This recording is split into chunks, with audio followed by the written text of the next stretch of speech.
Hi, everybody, and welcome to episode 46 of Stadium Showdown. A lot going on this week. The Browns, of course, hired a new head coach, Todd Monken. He'll try and get this franchise turned around. The Browns want this franchise turned around because they're planning on moving into a new stadium in 2029. Of course, they've got to keep the timeline. And when they introduced the new coach, Jimmy Haslam was there to talk about a number of issues, including the timeline of starting construction, and he believes they're still on track. Well, let's put it this way. 4 weeks from yesterday, we're going to start the largest construction job in Cuyahoga County history, so I think that would tell you how confident we are.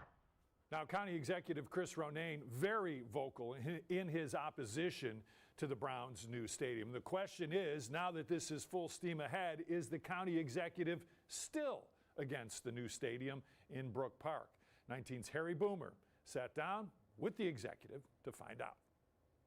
Today, the Cleveland Browns made it official. They have picked their new head coach, but the debate over a new home for the team has not yet passed. Well, it looks like the Browns have made the decision. The proposed new stadium and the team's moving from downtown Cleveland is still in the mind of County Executive Chris Ronayne. I think it's a generational mistake to go to Brook Park. Nothing against Brook Park, it's a great community, but it's this divestment from the city core that is always heart-wrenching. So even though this new indoor stadium is going to be built in Cuyahoga County, the Cuyahoga County executive is still not budging, still against the stadium. Now, up ahead, a second Cleveland suburb is raising some significant concerns over the new indoor stadium. 19's Aria Janelle explains why Middleburg Heights is requesting a traffic study.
Welcome back. This week, the city of Middleburg Heights raised some significant concerns about the new indoor stadium in Brook Park and how that could eventually affect the traffic in Middleburg Heights and business owners there, of course, who don't want to lose their businesses due to people just not wanting to come to the area because of too much traffic. 19's Aria Janelle breaks down a new $50,000 traffic study in Middleburg Heights.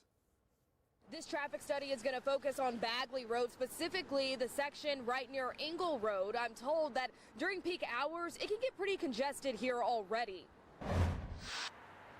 Middleburg Heights Mayor Matthew Castelli is walking me through why the city and the Haslam Sports Group are keeping their eyes on this intersection. It's only a mile, 2 miles away from where the Brown Stadium is going to go. Meaning you could be sitting here on Bagley, stuck in traffic on game days or nights when other events are happening. It's important to know along this portion of Bagley, there are mainly businesses, not a lot of homes. But it is one way to get onto 71 that could create some issues for people coming and going from the stadium. And if there is going to be more congestion added, we want to make sure that there's a plan to manage it going forward. That's why the Browns are paying $50,000 for a traffic study. It will look into traffic patterns and safety concerns. Castelli says while the stadium will bring more business to his city, that comes with a price. Understanding congestion, that has an impact on business, so it's important that the traffic continues to flow. The mayor's expecting to get the results from that traffic study in about 30 days. From there, they'll decide if any changes need to be made. In Middleburg Heights, I'm Aria Janelle, 19 News. Thanks, Aria. And now we turn our attention to the lakefront development. City Council held a hearing on lakefront development just this week, and specifically, what's going to happen with Burke Lakefront Airport, if anything. 19's Katie Tersick was there, and we'll have that part of this story coming up.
The stadium moving out of the city of Cleveland to Brook Park brings up a number of questions. What happens with the land at the current stadium site? Well, there's a developer for that part of the project, but the other part of this involves Burke Lakefront Airport. What's going to happen there?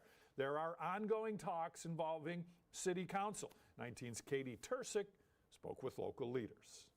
Burke Lakefront Airport is bleeding money. Last year, a whopping $1.7 million deficit, and the average loss around $900,000. Cleveland taxpayers aren't footing the bill, at least not directly. Airlines at Hopkins are. Burke makes most of its money from parking and leases, but parking revenue is tied to the Browns. We've noticed that the years that we have higher parking revenue at Burke happen to be the years that the Browns are playing the best. And so we think that there's a strong correlation between that revenue source. With the Browns moving to Brook Park, the revenue could drop. Councilman Charles Slife says the key is what replaces Burke. So Burke is operating at a loss, but it's not coming at a loss that is causing us to sacrifice city services. I think the big question moving forward is if Burke were to close, what would occur on that site to make sure that it is developing enough tax revenue. After today's hearing, Slife and Jessica Trevisano did a joint interview, a show of collaboration between council and Mayor Justin Bibb's team. Both sides say they want what's best for Cleveland.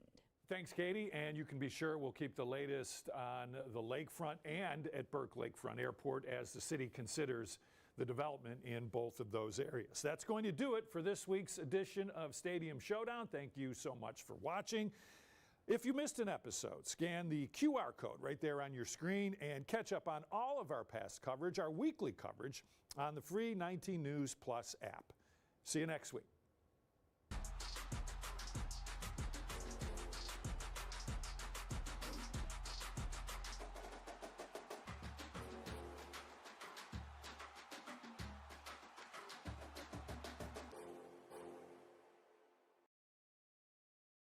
The stadium moving out of the city of Cleveland to Brook Park brings up a number of questions.